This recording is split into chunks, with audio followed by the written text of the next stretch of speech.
Right, so I've been really looking forward to this bit because we really do have a fantastic, inspirational, very successful scale-up entrepreneur, multi-investment angel, global success story, and many things. And I don't want to talk him up too much and put some pressure on him, but Amit, I'd like you to invite you now to the meeting.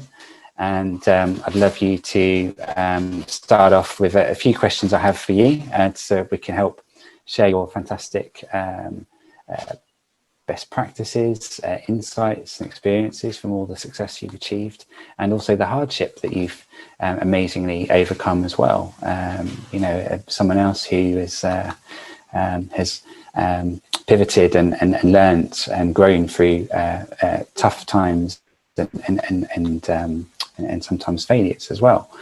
So Amit, tell us please, to start with, how did it all begin for you? What's your story from a young boy to where you are right now? So Daryl, thank you very much for having me here. It's wonderful to be here, look at and hear so many inspiring personalities and people in on this group. Lovely to have heard all of them, especially now that, you know, we're trying to enter into the UK market with our services and our products. It was lovely to hear the experiences that people have shared in this group, and the way you guys are doing this entire networking effort to get all of these businesses together to kind of support and collaborate. I heard a new word, collaboration junkie. I'm going to use that a little more frequently now, and how things work. But just to answer and to respond to your question, I started this business about 22 years ago. So, which is into the area of digital marketing and digital first thinking. So very quickly, to give you a background, my name is Amit Tripathi. I've been a first generation entrepreneur. I started my business straight out of my management degree in finance. So I'm educated in mathematics. I did my majors in finance, and I'm running an advertising and a marketing business. So my background of education has no correlation with what I do today, but that is one of the primary foundations and reasons why I am what I am and where I am. Very simply put, when I started 22 years ago, way back in 1997, 98, there wasn't anything called as digital marketing in India, or probably anywhere else in the world either, except for the Americas and maybe some bits in London that this existed. In India, the internet connectivity was limited to a select few. Either you had to be a student to be logging in onto the Linux prompt and chatting up onto the internet relay chats, which was IRC, or if you had a student connection, you would be, or a graphic GUI connection, as we called it, you would be browsing at a princely speed of 14.4 kbps, kilobytes per second, in terms of browsing the internet pages that existed. So from there to here, it's been a journey. I've been one of the torchbearers of digital marketing in India. When I started off in 1998, very few people knew the full form of what WWW stands for. And today it's a completely different ballgame altogether when it comes to India or anywhere else in the world. Started off as an online education business provider. I wanted to set up an online education business that I would get students and content creators and teachers to come in together and get them to learn from one another, get educated, score some brilliant marks, and move forward in life. Age 21, you start seeing big numbers, you start seeing some fancy evaluations, and you start thinking that you're God's gift to mankind. I wasn't any different. Age 21, when I started my education business, it was valued at a give or take close to about 20 to 22 odd million US dollars way back in 1998. Now, when you get greedy, what happens is that when you think you're God's gift to mankind, you start scouting and you start saying that, oh, is that so? If I'm getting 20, 22 here, can I get someone to give me 25? Right? So again, one of my learnings in life has been that you live your life forward and you understand it backward. Right? So in hindsight, we are all the wiser. We all understand life much better. We all can share experiences. So I learned it the hard way around that, whether you have the best of products available to you or you've done something phenomenal, it doesn't matter. Life is a great leveler. In 2020, the dot-com bubble burst happened. And the venture capitalist who had given me the $22 million of valuation and a term sheet went kaput. Right? So they shut down their shop in India and they had to go back. And that was my first tryst with bankruptcy, so to say. where there was nothing there in the market. And we realized that the business that we were running was unsustainable. We couldn't take it up forward. Opportunity, is the mother of invention. I got an opportunity to partner with an advertising agency, which essentially had their antecedents in UK itself. There used to be a group called the Aegis Group in UK, which got acquired by Dentsu in Japan, and then it became Dentsu Aegis Network. Now it is just called Dentsu. So Dentsu had a partner in India called the Percept Group, and I did a joint venture with them and started what is called as Web Percept, what was called as Web Percept. Ran that between 2000 and 2007. 2007, over differences of where I wanted to take the business and where the ad agency wanted to take their business, I kind of bought them out. I bought out their entire, equity that they held in my company, and I became an independent firm. So that company is called Ideate Labs. That's what I run today. Ideate Labs is arguably one of the largest independent digital marketing, digital first companies in India. We have a team strength of 300 plus people based out of India, Singapore, and the UAE. Now, with the help with Christian, we're trying to enter into the UK markets, where we're setting up our offices in London and trying to take things up forward. We're a network of about 11 companies all put together, multiple partners. Out of the 300 odd people that work with me, almost about 10% of the staff that we have are strategic stakeholders, owners, co-owners of the business.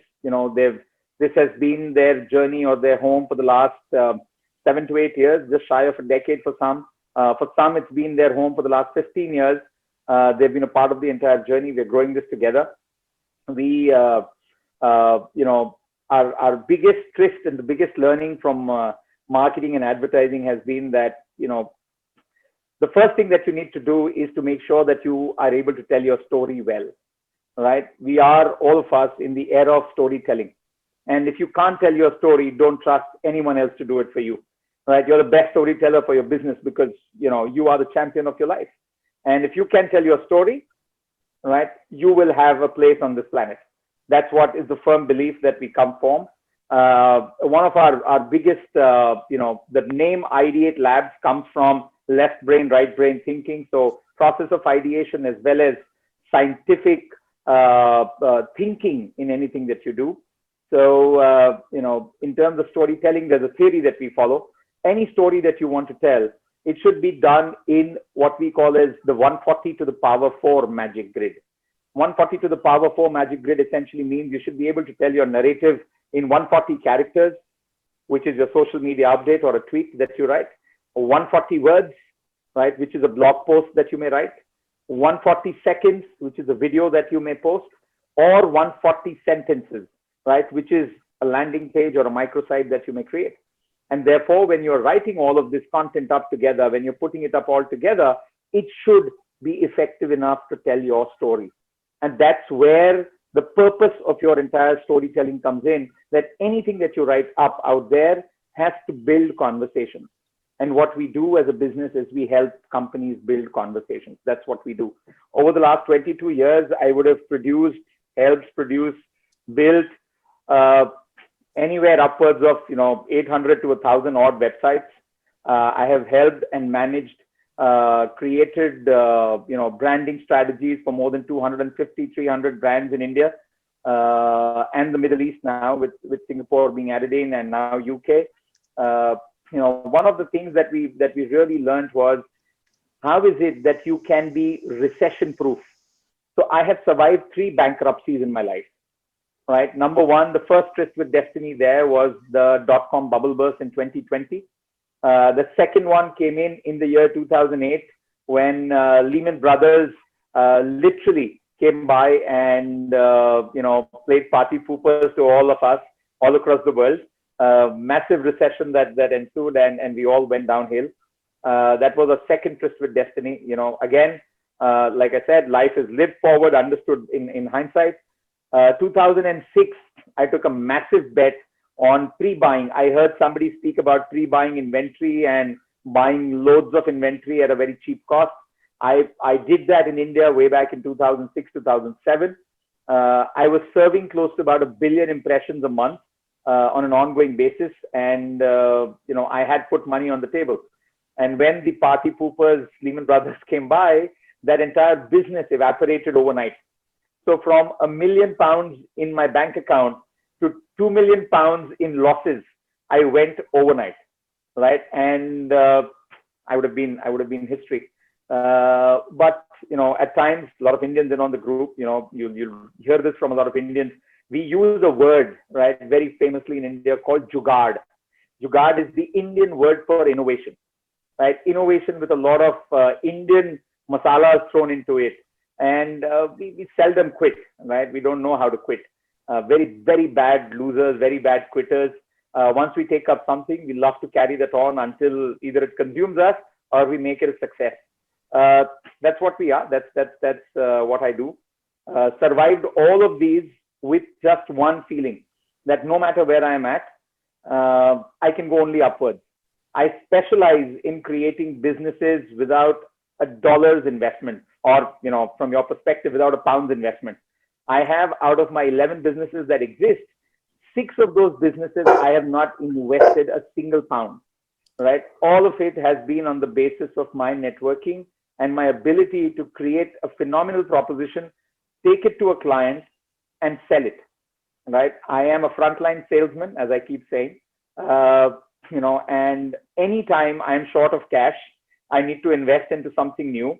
I do not go to venture capitalists, or I do not go to investors. I go to clients. I think my clients are my biggest investors. And why would clients put in money on you? They will put in money on you if you are solving a problem for them. Problem solving is the most important aspect of business. That's what my learning and my background in mathematics or in finance teaches me, that for every issue that exists, for every problem that exists in this universe, there is a solution. And if you need to put your mind to it, your thought to it, you will get a solution out. Similarly, what we've done, and which is how we are entering UK, we've kind of evaluated that there are certain problems in the marketing and the MarTech space, right? And therefore, we've kind of launched a product called iCogs. Very happy to direct you to a site called icogs.com. Stands for Cogs of Wheels, ICOGZ.com.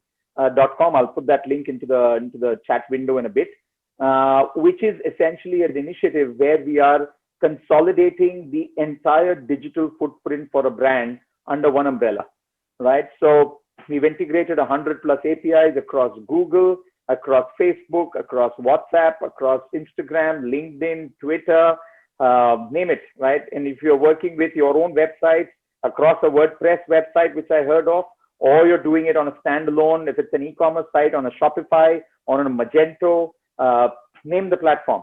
And I will have APIs that will be bought in. Essentially what the software does, and I'm very happy to do a demo for anyone or everyone in the group, a very quick one, maybe about a couple of minutes, depending on how much time Daryl is going to be kind enough to give me to do that demo. But the point is, yes, Daryl, I get that. So what we're going to do is, what we do in that business is we help people make intelligent decisions, right? We believe today we are in a world where there is phenomenal fragmentation of data that exists, right? Too many platforms, too many social channels, too many digital channels that exist. And each of these digital channels essentially has their own footprint, has their own reporting, has their own metrics.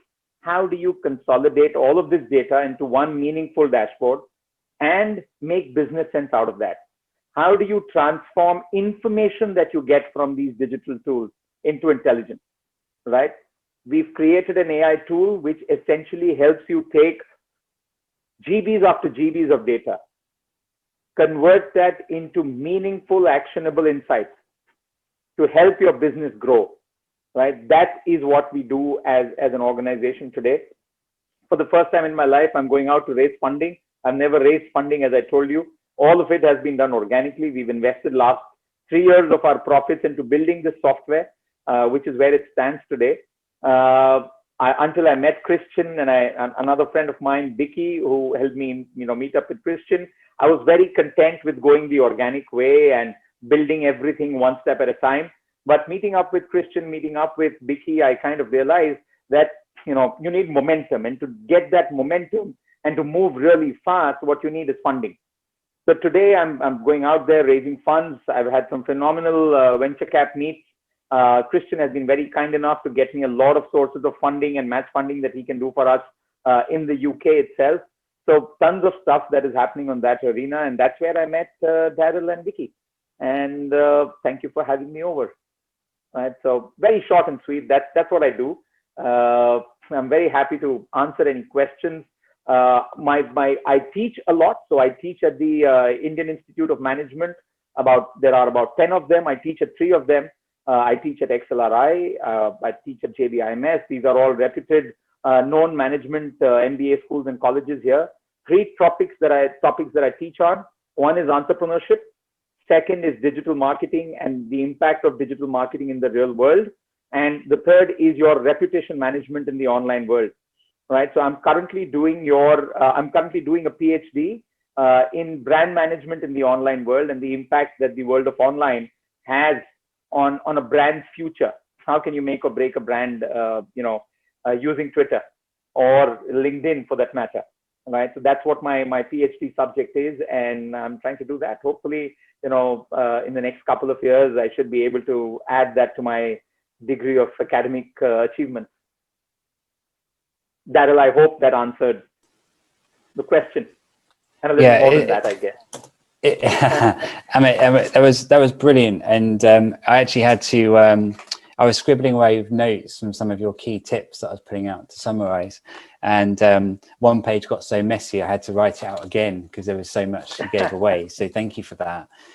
Just to give a few examples for what I could draw out, and this isn't all of them, but I think I can hear and feel an investment over cost mindset, which is a really interesting topic for me, because I think probably every business that's been on the workshop with us today has experienced too many of their customers having a cost first and saving money attitude, and that's actually a big contribution to what's crippled economies actually. And I feel that, yes, we need to protect money when there's a recession and when times are tough, but I think you also have to be in it to win it, and there's a middle ground. So you've got to spend something to continue investing in growth, innovation, advice, mentoring, marketing, advertising, getting your brand out there to the perhaps smaller number of customers that are still out there that will pay, but they're not going to hear about you if you don't get yourself out there. And Amit, I'd love to hear your comments on this perspective, because I can hear you've had that mindset throughout your career, and that's been a key thing that's helped you get back from those hard times you've endured as well. So I'll give you a very quick and a very recent example, right? And I'll do it both ways. I'll do it from my perspective as well as what I've been able to do with a few clients and a few brands that I work with. All right. So let me start with my perspective first. So when COVID hit, right, it caught all of us unawares, right? There isn't a rule book to react to a pandemic, right? Nobody's got a rule book which tells you how is it that you run your business and what is it that you do when you've got jobs at stake. There's no cash flow flowing in. There's GDP decline that is happening. Businesses are shutting down, and there is negativity all across. The first thing that we did in the month of March when India was shutting down, and just prior to that is when Christian had gone back from India during his trip to India, and which is when I'd met him. Our plans were to do this somewhere in the month of April or May. The only reason why this got deferred is because of COVID. Now, in COVID, one important decision that we took is, when you have 300 people employed working for you and their livelihoods, dependent on you, one of the easiest things to do for a business is to say, okay, COVID, unfortunate, pandemic, unfortunate, I have to survive. I've got to keep my head over waters. What do I do? Right? The easiest way out would have been to say, okay, hand over pink slips to about 50% of them, right? And get them to move on and continue. But let me tell you, this was my third tryst with my bankruptcy. But yet at the expense of getting bankrupt, I took a decision that not one employee in the organization lost their job. we did not terminate even one person. Each of the people that we had, we gave them an assurance that your jobs are secure. You're not going to go out. We dipped into all our profits over the last 3 years, and we, blew all of it off, right? We were very clear that, our calculation was 6 months, but now from what we see, it's going to take about a year or two for the real growth to come back to the original levels. But I'll tell you what that did for us, right? And this is how, karma is there for you to, dip into whenever you want to. So when we said this, that nobody is going to lose their job, you will be surprised to find that we got support from within our team from unexpected quarters. We have, in the last 6 months of existence, doubled our business volume, right? We have doubled our retainers. Our clients, which were, defaulting on payments, have started paying up. There are clients, I wouldn't want to name them on this call because I know you're going to put this video up online someday. And because you're going to do that, I'm not going to name my clients. But there have been clients, who stopped our retainers in the month of March, right? So when, for an agency, and there are multiple agency players here, you will recognize that when the retainers stop, that's when it pinches you, right? So what we did is we went back to all the clients, telling them that fair enough, you're stopping the retainers because of COVID, no problem. Only 2 questions to ask you. Question 1, do you like us or do you not like us and the work that we do? All of the clients, all 6 clients said, we love working with you. So we said, all right, no problem. The next question is, we will manage your digital footprint and social media for the next 6 months at no cost. We won't bill you, no retainers, right? And allow us to just make sure that all the hard work that we've put in, let us continue that business up forward. Daryl, today, all of those clients are back to their paying days. They've paid for, all of the period that we spoke of, where we had given them free services. They've paid for it retrospective. And today, all the businesses, yes, are we out of the woods? We're not yet out of the woods. But it was just that one decision to say, do I want to close shop? Do I want to just go back, take 2 steps back and reassess what I want to do in life? Or just to say, to hell with it, I'm going to stick it out, fight it out, and make sure that this converts into an opportunity. So we are raising our funding in the period of COVID for a new product line. We've doubled our business in Ideate Labs, which is the agency practice, in this period of time. We've actually bought on board. We've increased our employee base by almost 15 to 20% in the last 6 months. We have also additionally bought on board newer brands and newer clients that we are working with, all of it at one place, right? And that's what, positive thinking does for you. And when I say positive thinking, the mindset that one needs to follow is that, are you building a balance sheet, or are you looking at a profit and loss statement? For me, all my life, I've always believed that you should be looking at the balance sheet and not at the profit and loss always. Of course, profit and loss is important, right? But you cannot compromise your balance sheet for profit and loss. Your balance sheet is what builds your wealth.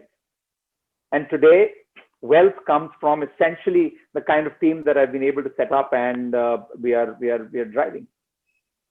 Yeah, fantastic share again, Amit. And there's some great comments in the chat here as well, from Dave, for instance. Awesome example of values. Brilliant. A few other things I'll just highlight. In your earlier introduction, Amit, you very much shared about your approach to building teams and working in partnership externally, the way that you're sharing success, reward and future opportunity across your partnerships, across your staff, giving them opportunities to be part of your equity team. I'm a big endorser of that as a people first approach, and sharing success. You've shared a number of great examples for continuous improvement, positive attitude.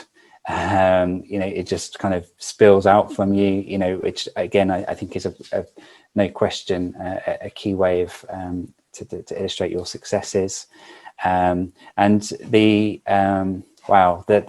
successes you've had there with your customers through these difficult times. Incredible. Everyone has won, from that, you know. Your staff still have jobs. You've given more people jobs. You've fed more families.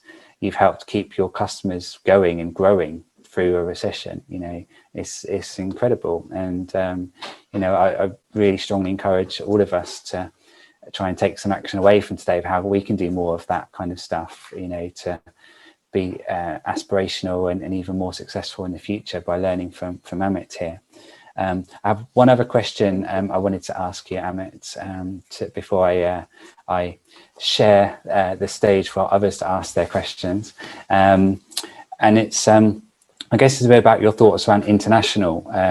So the word international in terms of growth and opportunity for me at the moment, one positive from COVID is I've seen for many companies, it's actually opened people up a lot more to working with companies from all around the world. You know, we're in this virtual remote world. We're having to, more often we're being forced to operate through a video conferencing. And I can only see positive in that. Perhaps this is an opportunity to bring Christian as well, who I know has some experience of international growth. Perhaps for either of you to share 2 or 3 top tips on your thoughts for how a company can successfully expand internationally.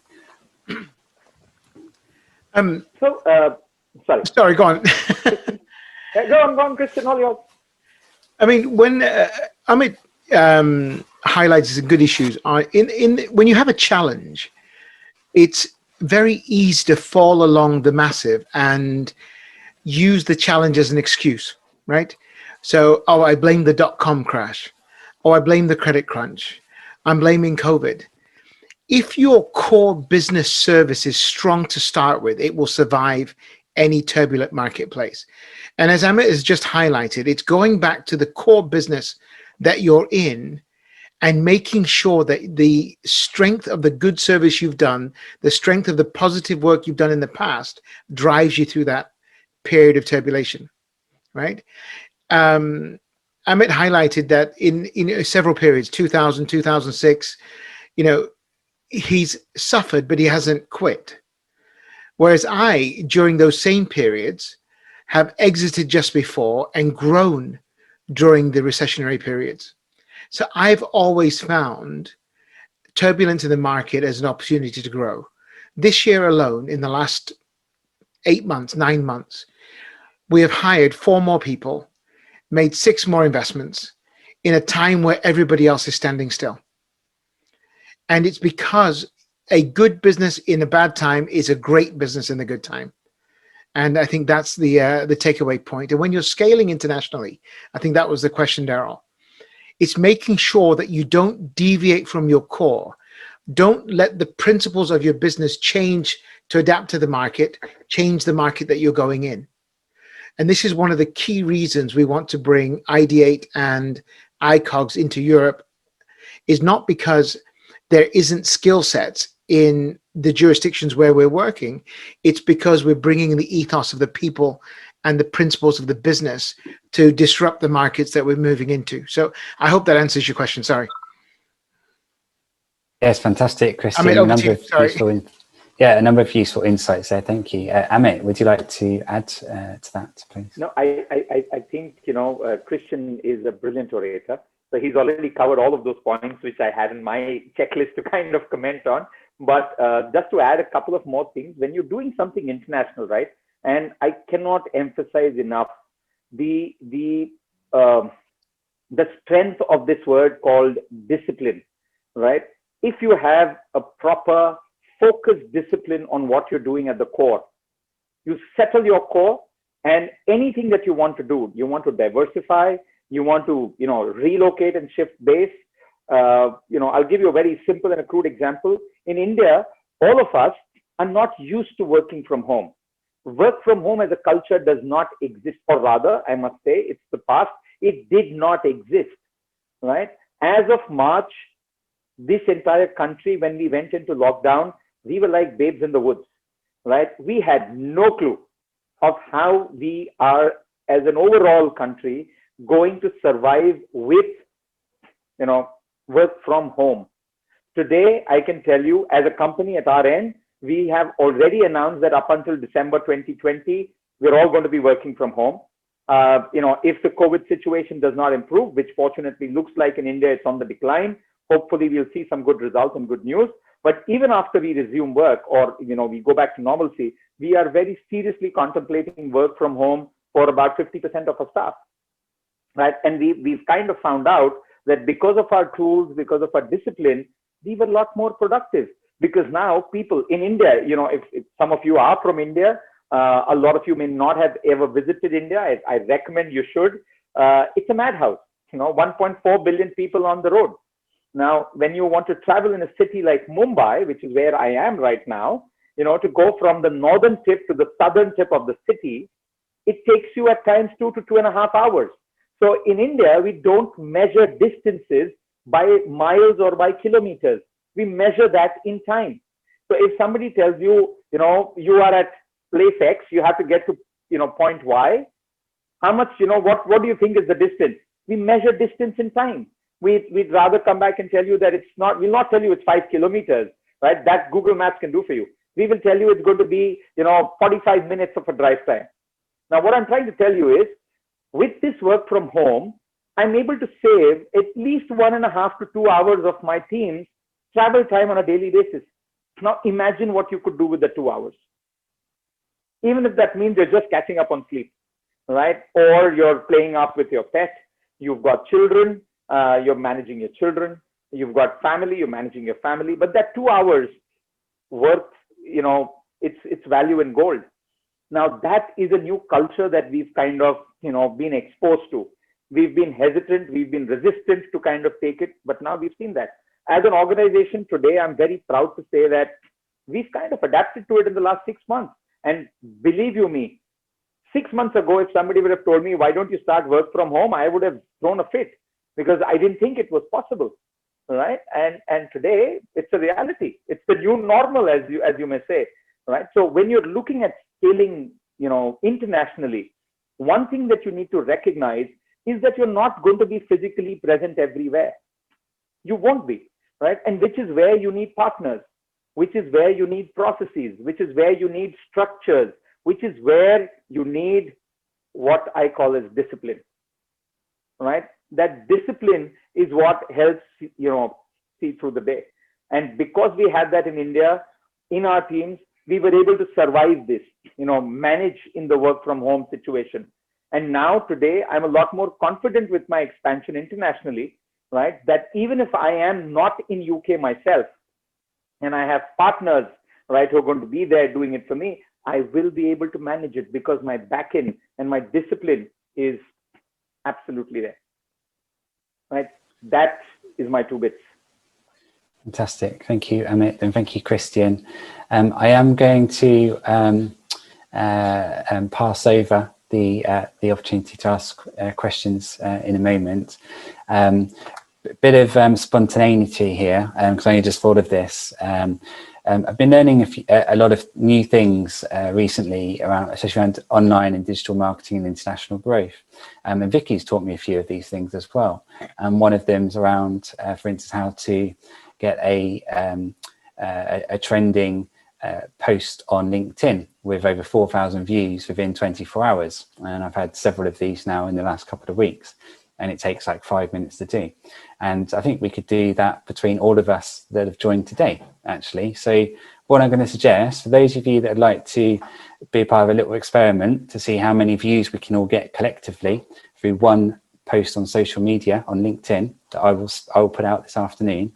If you'd like to be part of that, turn your video on in a minute, and I'll take a screenshot with everyone putting their best smiles on, thumbs up, high fives, whatever you want to do, and just look really happy. That'd be nice. If not, stay off video.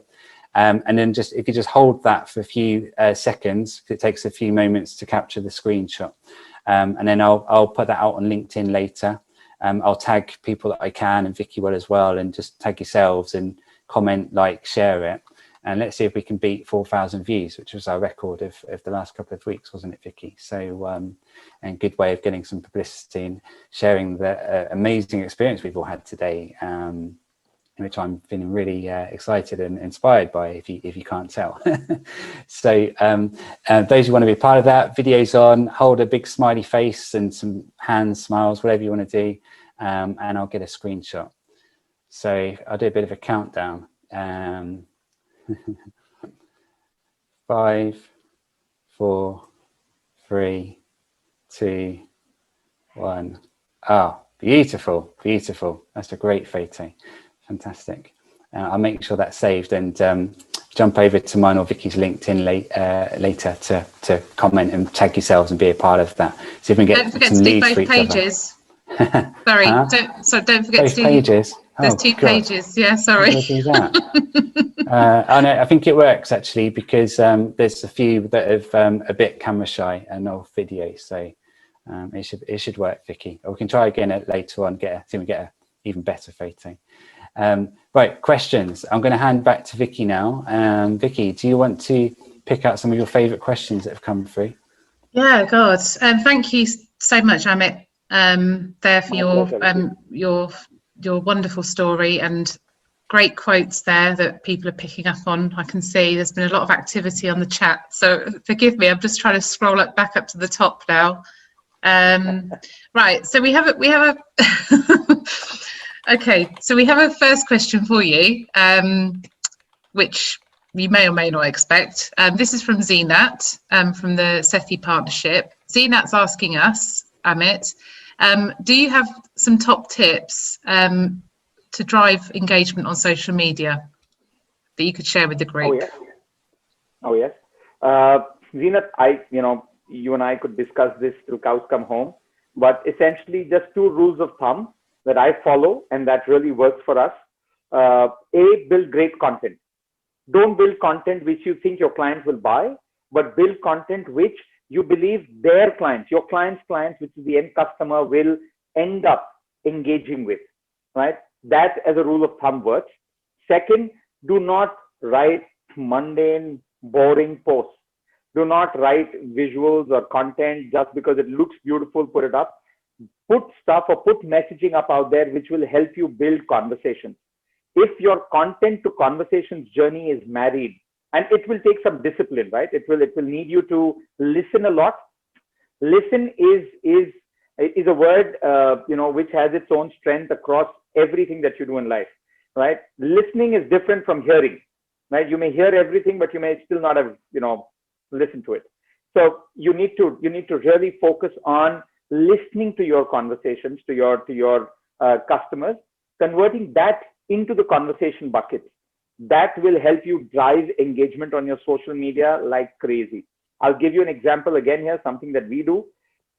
As a part, one of my businesses is into hyperlocal experiences.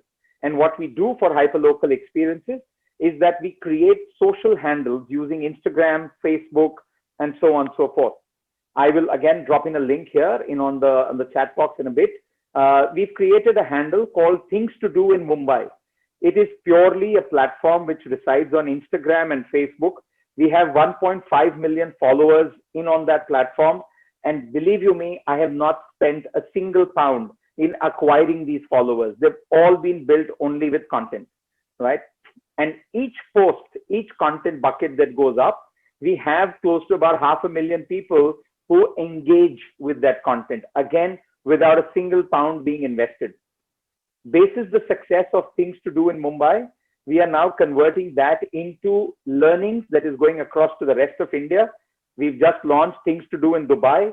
We have a handle called Things to Do in London, and give or take about 2 or 3 months, once the plans with Christian is firmed up and we have our presence there, we will reactivate Things to Do in London and we'll create a similar community. And content to conversations will result into commerce. If you can follow that rule of thumb, you're sorted. Amazing. Thank you so much. Right. So this is a question from Andy Harris. Right. Andy saying admirable response to COVID. Okay. But is this the same mindset that's shared across some cultures? For example, early COVID, if you put 100 people from India, UK, USA on a group call, which ones would have responded better than others, if any? That's a very tricky question. I wouldn't want to go on video, answering that, Andy, but, you've caught me there in a bit of a loop. But I would tend to say it's not so much to do with the country's culture or the culture of the folk or the people there. It's more about your business culture, right? How is it that your ecosystem really works? How do you see your investments, and who are the investors who exist in your business, right? Fortunately for me, I did not have an external investor. If I had a VC firm, or I had a big brother like a WPP, an Omnicom, or a Dentsu Aegis Network who would have invested in my business, probably I may not have been able to take the step that I took, right? Because the company was owned by the people, by the team, we were able to huddle up, we were able to brainstorm and decide that we're okay to take the risk, right? But maybe if there was, the pressure of the balance sheet, the pressure of the profit and loss statement, returns to the investors at the end of the day, there are different pressures that you kind of handle and deal with. Maybe, right, I would have reacted differently myself, right? But because we did not have that pressure, and I knew that if I'm losing money, it's my money that I lose, I'm fine with it, right? So I took a call. So I would say that maybe responses from similar genres of companies would have been, you could have been able to bucket them in similar baskets and say that, this kind of a company, an independent firm, cash-rich independent firm would have retained employees, right? Somebody with VC money would have, handed off pink slips. Somebody with balance sheet pressures for the stock markets would have, I don't know, they would have reacted differently, right? So I don't know if that really answers your questions about cultural diversity, but I don't think it's so much to do with culture as much it is to do with, your compulsions of business. That's very well answered. Thank you, Amit. A nice question from Dave Plunkett, actually. What's your thoughts on using a triple bottom line? People, planet, profit. Simple. Planet, then people, then profit. There we go. Where are you, Dave? Very smiling. Was that a good answer for you? Right. Let me just see if there's anyone else. Anyone else want to ask a question? I don't think there is actually. Oh, one more. Yeah, there is. Okay. Whilst developing your AI tool, did you refer to the DIKW, pronounced DQ model? Data, information, knowledge, wisdom. That's from Mick Bannister. Trust you, Mick, to come up with a question like that. Come up with a question like that. Yeah, I can imagine. So Mick, thank you very much for asking that. But something similar, if you have a couple of minutes, I could actually walk you through a slide on one of my presentations, which actually just speaks of this, which is all about taking information and converting it into wisdom. Just so that the words match and rhyme, we made it information to intelligence, yeah? The I's being constant. So intelligence, in our opinion, is something which is fairly rare to come by when you do not have your basic groundwork set, right? So unless your data models are right, unless your data and your content models are in place, you're capturing the right set of footprints on your digital engagements that you're doing, you will not be able to get any insights out of them. Like I said while I was presenting a little earlier, that we are overloaded. We are living in a world which is the world of overload of data, right? And so much of data exists, but we do not know how to make sense out of it. The AI tool that we are building, we are essentially trying to take, or we are trying to capture the footprint at the bottom, and basis each layer that we move up with, we convert that into intelligence, right? And when I say intelligence, it means that I should be able to tell you that if you took, $20 of your monthly investments that you're doing in Facebook, right? And you took that and you shifted that to LinkedIn, probably, you might find better results than the ones that you've got, right? So that intelligence will take you time, will take you 3 to 4 months or 3 to 4 weeks or 3 to 4 days, depending on the size and the scale of campaign that you run, to come at that intelligence or to come at that insight. What we're doing is, because we're running this at scale, we're able to provide this insight in real time.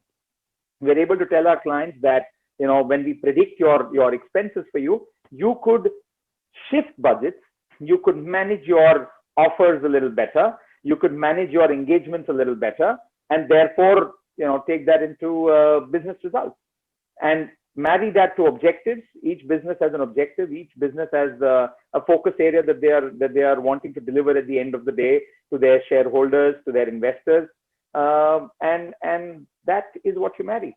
So while I'm going to record this in the DIKW model, DIKW or DIKOO, and try and put that into my investor deck as well. But something similar. Information to intelligence. That's what we respond to. Fantastic. Thank you so much.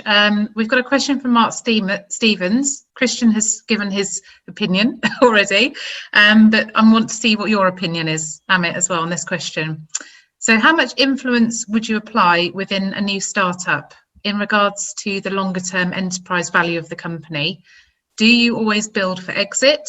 Would you ever compromise on aspects such as user experience or short-term profitability or cash flow in order to establish a more valuable longer-term valuation multiple?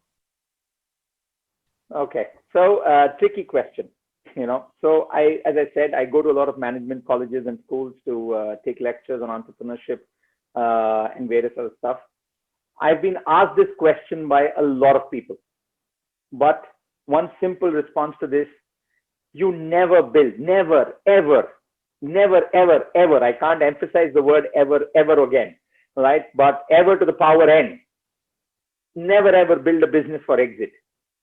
The moment you build a business for an exit, you're doing a short term. Find businesses that have been created with an exit mindset, and you will find that somewhere someone lost money in that, and that's your investor, that's your financier who's coming on board. You build, you of course need an exit, right? But to get a very, very good exit, you need to make sure that the person to whom you're exiting, you are offering that person value. When that person comes in and invests in your business, that individual may be coming there either for another exit to somebody bigger, or he or she, whoever has bought this, may be wanting to run it for himself or herself, or that VC firm would be wanting to run it for them. Hence, if you have a great value proposition and a great problem that you solve, don't plan for exit, plan for the value proposition. Plan to earn revenues, plan to make profits. And if you can prove that, believe me, you will enjoy the journey. And whilst you're enjoying the journey, you will have an exit after which you will never ever have to work, right? You probably could be sitting on an investor panel somewhere and giving life's advice to people and telling them, how to build a business. But the moment you start building for exit, you start cutting corners, you start taking shortcuts, you start making up, decisions which you may not be proud of when you sit back and you think about what you could have done better. So in my opinion, exit is very important, but there's a way to exit. It's the P&L versus balance sheet mindset. Build for the balance sheet, the P&L takes care of itself. No, that's fabulous advice. In fact, highly contrary to some people that I've spoken to in business myself. So it was refreshing to hear you explain it in that way. Does anyone else have a question they want to drop in the chat before we conclude the session? Just pop it in the chat. Or while people are having a little think, once again, Amit, thank you so much for your valuable time. We really appreciate it. I think I speak on behalf of everyone how fascinating, inspirational you are as an individual, your mindset. Even when you were talking about bankruptcy, you were still smiling. And I think it's just, in these times, we need more people like you, for sure, in the business community. So thank you so much for that. I would like to conclude by saying that obviously, if you want to connect with Amit, he's on LinkedIn, if that's okay with you.